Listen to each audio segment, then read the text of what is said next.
नमस्कार। इतिहास चर्चा के 40वें एपिसोड में आपका स्वागत है। हम यूरोप में धर्म सुधार आंदोलन पर बात कर रहे हैं और पिछले एपिसोड में हमने मार्टिन लूथर, जिसने धर्म सुधार आंदोलन या यूरोप में धार्मिक सर्वव्यापकता के विरुद्ध एक आंदोलन शुरू किया, उस पर बात की थी और मृत्यु पर्यंत तक उसका महत्व इस बात में है कि वह उस जमाने में एक निहायत साहसी व्यक्ति था और उसने विरोधों की श्रृंखला की शुरुआत की। हालांकि विचारों का जन्म परिस्थितियों के कारण होता है, ऐसा मैं मानता हूँ, और यूरोप में जो परिस्थितियां थीं उसमें सिर्फ लूथर ही ऐसा नहीं सोच रहा था। इस बात का प्रमाण और भी लोग जो यूरोप के अलग अलग हिस्सों में चर्च की जड़ता और चर्च में व्याप्त भ्रष्टाचार का विरोध करने की शुरुआत 16वीं शताब्दी में हुई। लूथर के रहने, जिस समय लूथर जर्मनी में इस काम को कर रहा था, उसी समय स्विट्जरलैंड में भी जिंगली, हुड्रिक जिंगली नाम का व्यक्ति यही काम कर रहा था। उसकी पैदाइश 1484 में, यानी लूथर से एक साल बाद हुई थी, और बहुत कम उम्र में उसका देहांत 1531 में हो गया।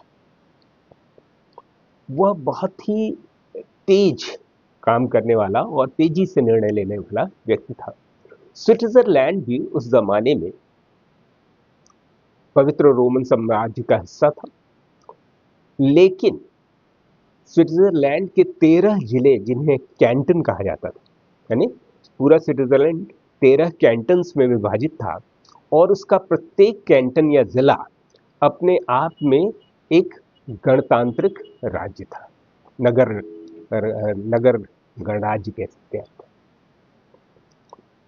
तो इनमें 13 में 7 तो नगरीय इलाके में थे और 6 नगरीय इलाके थे, मतलब एग्जैक्टली नहीं, मतलब 13 में से लगभग आधा आधा कर लीजिए कि कुछ शहरी इलाके थे। तो शहरी इलाकों में तो जिंगली ने को बहुत तेजी से सफलता मिली। लोगों ने उसकी बातों को, चर्च के उसके विरोध को बहुत तेजी से लोकप्रियता मिली, उसके लोग बढ़ने लगे। जिंगली ने जो चर्च पर हमला किया, वो भ्रष्टाचार तो उसका कारण था ही। एक और बात जिसके कारण जिंगली को बहुत समर्थन मिला, वो ये था कि स्विट्जरलैंड के लोग किसी भी देश की सेना में भर्ती हो जाते थे पैसे के लिए, और विभिन्न देश, यूरोपीय देशों के में जब युद्ध होते थे तो उनके सैनिक अधिकारी स्विट्जरलैंड आके सेना में भर्ती के लिए स्विट्जरलैंड के युवकों को ले जाते थे, और इस काम में परोक्ष रूप से पोप भी उनका सहयोग करता था। तो किसी और देश के लिए स्विट्जरलैंड के युवा अपना खून रक्त बहाएं, ये बात जिंगली को बहुत खलती थी, और इसलिए उसने भ्रष्टाचार के साथ साथ इसे भी मुद्दा बनाया। उसी तरह जैसे नेपाल के लोग भारत की सीमा में, भारत की सेना में भर्ती होते थे और ब्रिटेन की सेना में भर्ती होते थे, ब्रिटिश लोगों ने इस काम को शुरू किया, जो अभी भी हम लोग भारतीय सेना में लोग भर्ती होते हैं।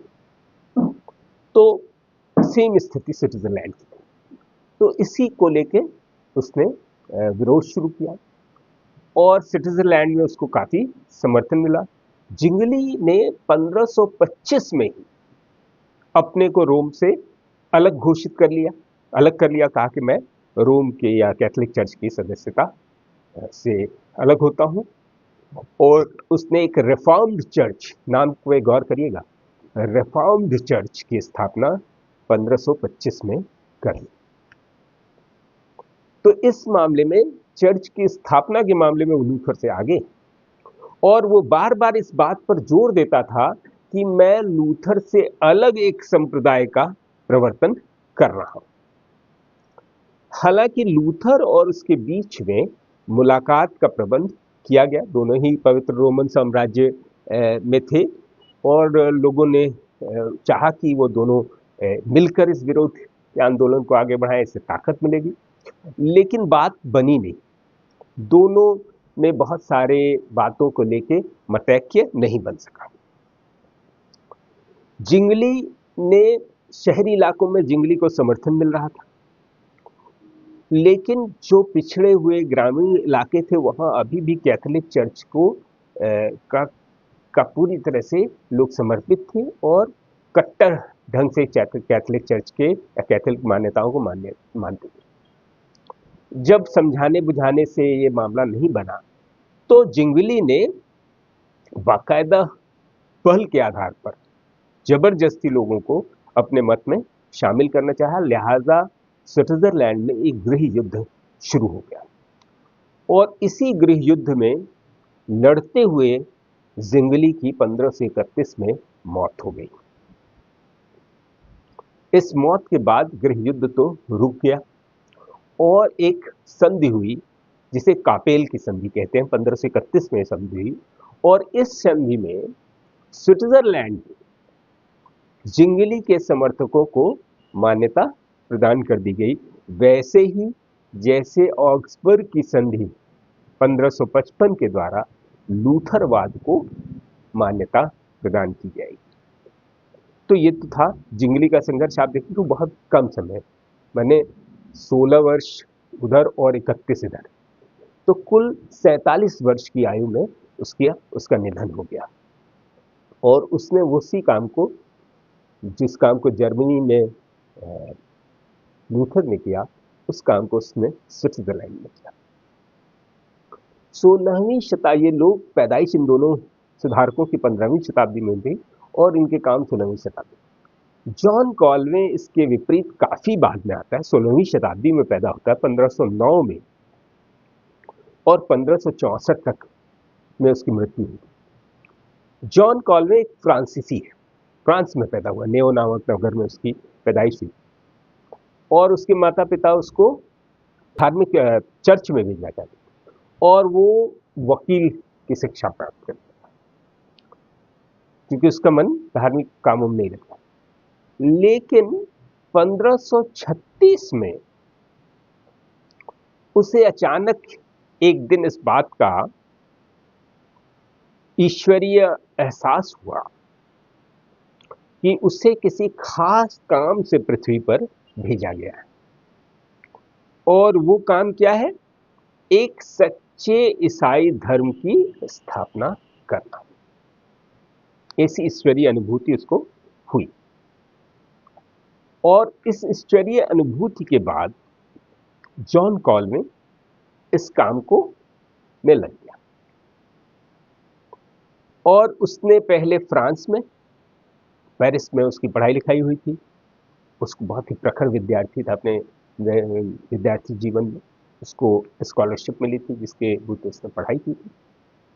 तो उसने पहले इस काम को पेरिस में करना शुरू किया, लेकिन जल्दी ही पोप के विरोध की बात को देखते हुए फ्रांसिस प्रथम, जो 1547 तक फ्रांस का राजा था, 1515 से 1545 तक, और जो फ्रांस को राष्ट्र राज्य बनाने या संगठित करने में प्रयत्नशील था, उसको लगा कि कॉल्वे के कामों से पोप नाराज हो सकता है और मेरे काम में बाधा उत्पन्न कर सकता है।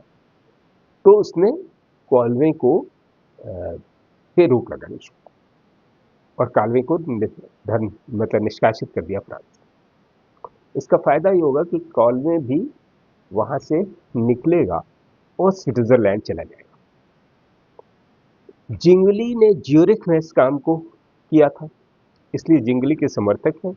जिंगली मर चुका है पर उसके समर्थक स्विट्जरलैंड में हैं। जॉन कॉल्वे जब वहां पहुंचा और उसकी लोगों से बातचीत होगी तो जिंगली वादियों को लगेगा कि उनका नेता जिसका निधन हो गया उसका पुनर्जन्म हुआ है और जॉन कॉल्वे के रूप में नेतृत्व देने के लिए वो वापस आ गया है।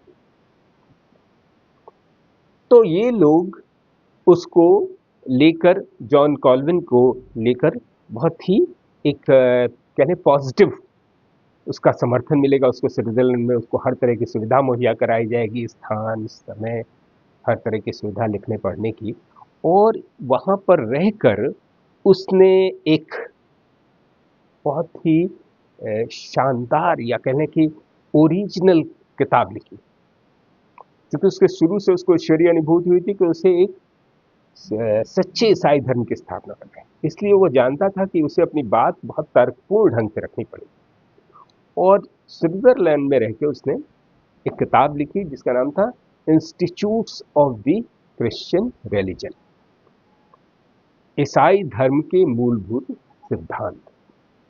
यह अपने जमाने में सबसे तर्कपरक ढंग से ईसाई धर्म पर लिखी गई किताब थी। उसने औरों की बातों को लिया था, लेकिन व्याख्या उसकी सर्वाधिक अपनी व्याख्या थी।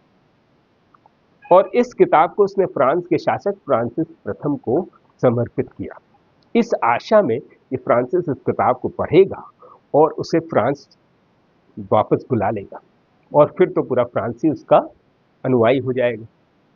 लेकिन ऐसा हुआ नहीं, और पता नहीं फ्रांसिस ने वो किताब पढ़ी भी कि नहीं पढ़ी, इसके कोई प्रमाण नहीं मिलते। बहरहाल उसको बुलाया नहीं गया, और इस बीच वो स्विट्जरलैंड में ही घूमते हुए अपनी बात करता रहा। जेनेवा उसने 1536 में वो कॉलवे जेनेवा पहुंचा, और उस समय नगर में एक धार्मिक आंदोलन चल रहा था। वहां जाके वो बहुत अच्छा संगठन करता था, उसने लोगों को तेजी से संगठित किया और जनता के संघर्ष में जनता को विजय दिलाई। कृतज्ञ लोगों ने इसको नगर का प्रमुख धर्म शिक्षक चुन लिया, और यहाँ से जिनेवा में उसके राज्य की शुरुआत हो गई। प्रमुख धर्म शिक्षक का उसका पद था, लेकिन जिनेवा का कोई ऐसा निर्णय नहीं था जो उसकी इच्छा के बगैर हुआ। उसके नेतृत्व में उसने जिनेवा विश्वविद्यालय को कॉलवेवाद की शिक्षा का एक बड़े केंद्र के रूप में विकसित किया। अपने विद्यार्थियों से हमेशा वो पत्रों के माध्यम से संपर्क रखता था और उन्हें निर्देशित करता रहता था। इस तरह से वो शुरू से जो बात लूथर जर्मनी के लिए बात कर रहा था, जिंगलिश ने स्विट्जरलैंड के लिए बात, लेकिन कॉलवे हमेशा एक अंतरराष्ट्रीय स्तर का शुद्ध कैथोलिक धर्म से इतर एक शुद्ध ईसाई मत स्थापित करता है। तो इस अर्थ में वो अलग है, और उसको एक समय में ये हुआ कि उसको प्रोटेस्टेंट पोप कहा जाने लगा। तो उसकी इतनी प्रतिष्ठा प्रोटेस्टेंट लोगों में थी कि उसे प्रोटेस्टेंट पोप की उपाधि दे दी गई। तो इन तीन धर्म सुधारकों ने, इसके अलावा भी बहुत सारे लोग हैं, जैसे हेनरी अष्टम जो इंग्लैंड का शासक है, उसने भी एक निजी कारण से पोप का विरोध किया। हुआ ये था कि वो पहले पोप का बहुत भारी समर्थक था, लेकिन उसने अपनी पत्नी को तलाक देके अपनी एक प्रेयसी से वो शादी करना चाहता था। राजा के मामले में ये तलाक की स्वीकृति पोप से मिलती, तो उसने पोप से तलाक के लिए परमिशन मांगी। पोप, चूंकि उसकी पत्नी हैप्सबर्ग परिवार की राजकुमारी थी, इसलिए पोप ने ये परिवर्तन मतलब निर्णय देने में हिला हवाली करता रहा। अंत में नाराज होकर हेनरी अष्टम ने अपने संबंध रोम से तोड़ लिए और उसने एक नेशनल चर्च की स्थापना की। चर्च को राजा के अधीन कर लिया इंग्लैंड में, और चर्च के मुख्य पादरी से उसने, जो एंग्लिकन चर्च का पादरी उसने नियुक्त किया, उससे उसने अपने तलाक की परमिशन लेके एन बोलीन जो उसकी प्रेयसी थी उससे शादी कर ली। तो एक निजी कारण से इंग्लैंड ने भी रोम से रिश्ते तोड़े, चर्च का विरोध किया, और राष्ट्रीय चर्च की स्थापना इंग्लैंड में उसी जमाने में हुई। और भी कई लोगों ने इस तरह से अलग अलग तरीकों से धर्म के विरुद्ध आवाज उठाई। बदली हुई परिस्थितियों में अब चर्च उनकी जान नहीं, और 16वीं शताब्दी में यह हुआ कि चर्च के एक छत्र राज्य में विभाजन हो गया, और अब कैथोलिक और प्रोटेस्टेंट में यह विभाजन हो गया। प्रोटेस्टेंट मत के भीतर भी कई अलग अलग मत थे, जिंगलेवाद, कॉलवेवाद और लूथरवाद। इन मतों को अंततः स्वीकृति देनी पड़ेगी। राष्ट्रवाद, पूंजीवाद, इन सब की नींव इसी दौर में पड़ेगी और ये धीरे धीरे मजबूत होते जाएंगे। चर्च का वह पैसा जो निष्क्रिय था पूंजीवादी पैमाने पर, उसको प्रोटेस्टेंट आंदोलन से वो पैसा अर्थव्यवस्था में संचारित होगा और अर्थव्यवस्था को बढ़ाने। तो इस तरह से पूंजीवाद के अनुकूल है प्रोटेस्टेंटवाद, राष्ट्रवाद को फायदा मिलेगा। जर्मनी की बात लूथर तब कर रहा था, बाद में जाके जर्मनी का एकीकरण होगा। यानी लूथर काफी दूरदर्शी था। धन्यवाद।